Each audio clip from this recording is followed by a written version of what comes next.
And so it was fun. I mean, if you're a Jayhawk fan, you got to see him at KU for 1 year, and now he's off to the big league. Animate score bug. Then you got Modest Buzelis in the G League balling right now. He's having a day. Lead it, camera one. Lead it. Steal for Gardner, coast to coast, and he slams it home. Yeah, Ready two, take two. Steal Ready one, take one. And was able to finish it home with a flush. You wonder if Coach Shiskey didn't re-up the encouragement on the defensive end, and the Crete bench getting into things now. All right, guys, we got a foul. Though, as the defense for Crete Ready, replay? kind of moved out. Take replay. Good job of attacking.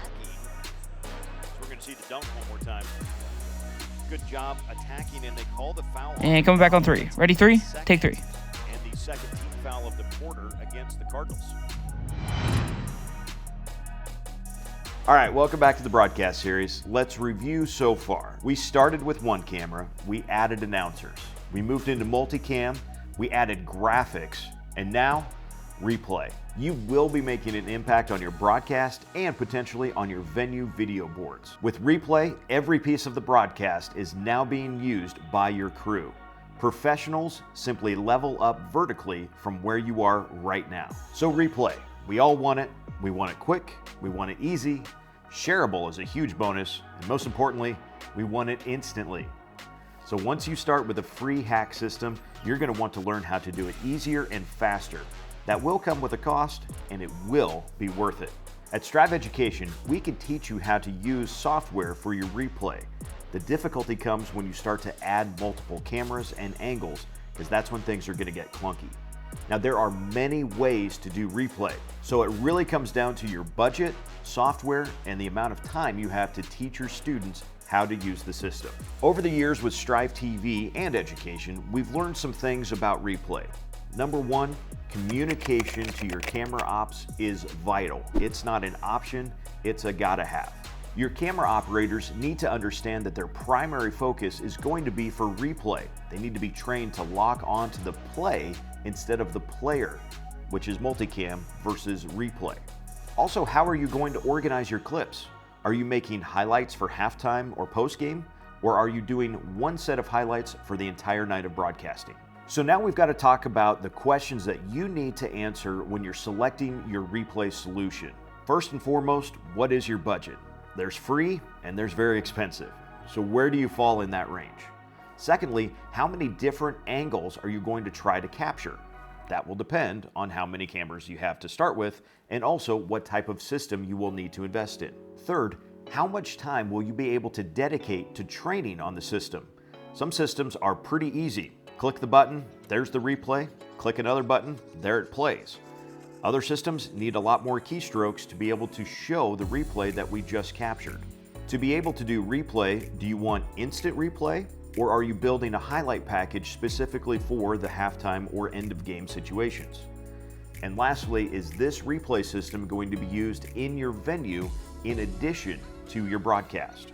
So what are the most common replay shots, which helps you as the director determine where to set up your cameras for the broadcast? The ISO cam, or isolation, focuses on the ball with a moderately tight zoom, certainly tighter than our main camera view. The floor or field cam. In much the same way, the floor cam will be following the ball, though perhaps not quite as tight as the ISO shot. This replay angle is going to put the viewer directly in the action of the game, whatever the contest. Lastly, the slash cam. It's the wider angle to see the field or court. It helps us give context to player movement and is seen often in basketball and volleyball. So how are we going to capture replay? The first option is to do replay within your software, like Wirecast, Production Truck, and OBS. Wirecast, and conversely OBS, will offer one-click, one-camera replay options. It's great for the first time you want to just start to incorporate that replay shot. We saw it in live action. Can we see it one more time, perhaps a little slower? Wirecast and OBS have easy-to-use settings that, once set up, can create fast replay clips that can be shown basically instantly. Production Truck has a replay function built into the software, which makes it more intuitive to capture and play back your replays with custom transitions. So the pros of using built-in software for replay is that it's already there, built into the software, so there's no need for external hardware or an extra person. Essentially, you have very low or no extra cost. The cons? You're limited to the number of angles you can actually capture, and it can be clunky to operate for one person while they're doing other responsibilities of the producer role. Also, playlists become very difficult within the software for halftime and post-game highlight packages. So let's move on to the replay hardware, the physical tools to get the replay job done. The first one is NewTek's 3Play system. It's the top of the line professional system, and it should be noted that the 3Play does not have to be used with the TriCaster. The 3Play system is going to create a timestamp within your recording, so it's not an actual clip, but more of an in and out point. Plus, the jog wheel is awesome to use. The JVC Pro HD Studio is easy to learn and execute with its custom keyboard. It is a great place to start with your students. A simple keystroke creates your clip, and it's very easy to create playlists. The Roland P20 HD is also an entry-level mix of software and hardware, though it can only capture one camera angle at a time. So what are the pros to a hardware replay system? Well, first of all, it gives you the real-life workflow. You're adding another operator to your crew, and you can create a playlist for halftime or the post-game highlights. It's also going to be the easiest to incorporate to your venue video boards. The cons? The expense, but it is worth it. So why do you need replay? Because it's freaking awesome. It's also the last piece of what's going to become that professional level system and broadcast crew.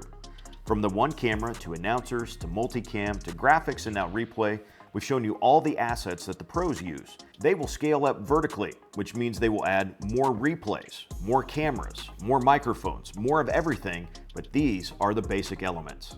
StrivAV can help you build the right replay system for your budget and your needs. It's a great idea to start small with a hack and build up to an actual hardware system. Now that you've got all the elements of a great broadcast and crew, let's learn how to monetize your system in this next video.